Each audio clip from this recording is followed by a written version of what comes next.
Inflation in the U.S. appears to be cooling slightly. That's good news.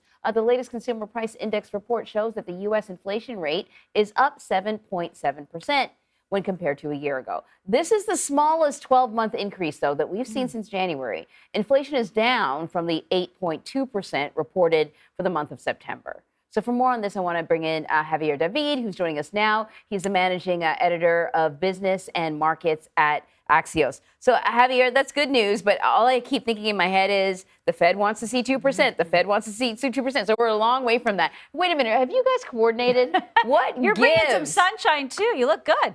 I know, and I feel so dreary in the middle. So Javier, can you break down what these numbers mean? And is this as good news as we are selling it to be? Well, I'd say that it's the best news we've had in quite some time. I think this year has been characterized largely by us kind of waiting for inflation's Godot, and it just sort of the moderation that never came. We've seen a little bit of earlier in the year head fake. This might be that head fake, meaning that 1 month's data shows a decline, and then the next month you're kind of back to square one. So what we see in this number in particular, 7.7%, we're below 8.8%, which is kind of like a scary number.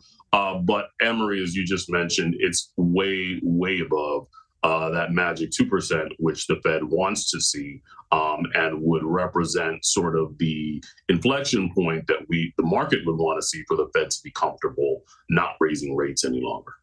So given all of that, I know that's what we're all keeping an eye on. But at the same point, core inflation, many say, still remains untamed at this point. What's behind that? It just seems like we're trying to slow it down, but it's still not quite as slow as people would really like it to be.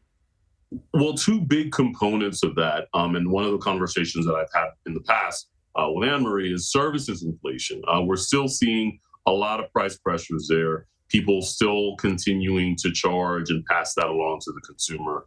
Another big part of or component of the number is rising rents. That has been a really big story. In fact, an underrated, underreported story. The fact that people continue to pay, and particularly in certain metro areas, a lot of money to just sort of live and get apartments. So we're not even talking about mortgages, we're talking about rents.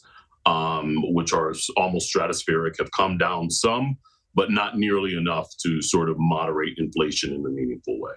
But here's the thing. If interest rates go up, then fewer people buy houses, which means more people rent, which means the price of rent stays high because demand is high.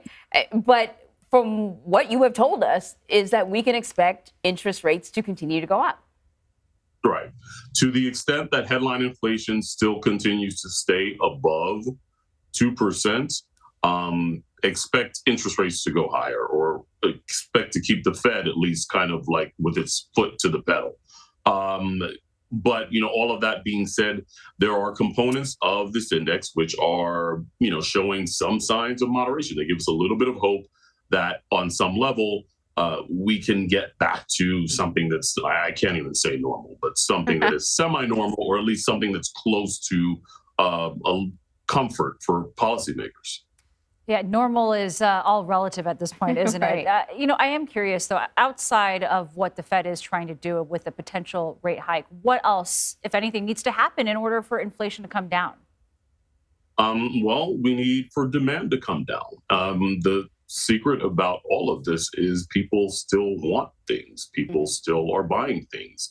Companies are still making things and providing services that people want and continue to pay for, and they can pay a premium for it. So the whole question to all of this is demand. And when you're talking about crushing demand or cooling demand, the only solution to that is some sort of an economic downturn or, God forbid, the dreaded R word, recession. That's what we're facing.